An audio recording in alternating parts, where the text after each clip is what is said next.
So என்னெல்லாம் படிப்பு சம்பந்தப்பட்ட விஷயம், ஆன்மீகத்துல வந்து ஒரு சித்தி அடையணும், அந்த மாதிரி விஷயங்களுக்கெல்லாம் கேது வந்து நல்ல உதவி பண்ணுவாரு. ஆனா பொருள் அப்படின்னு வந்துட்டா அங்க வந்து அவருக்கு இறக்கமே கிடையாது சுத்தமா.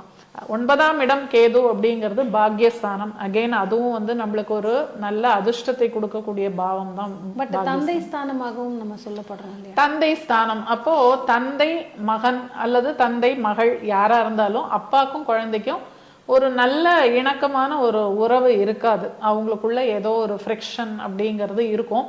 அப்படி இருந்துட்டா நல்லதுன்னு விட்டுருங்க. அதை பேட்சப் பண்றதுக்கு ட்ரை பண்ணாதீங்க.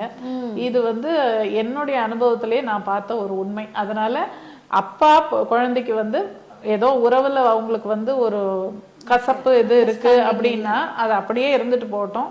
2 பேரும் அட்லீஸ்ட் நல்லா இருப்பாங்க அப்படிங்கிற ஒரு நிம்மதியாவது நமக்கு கிடைக்கும்.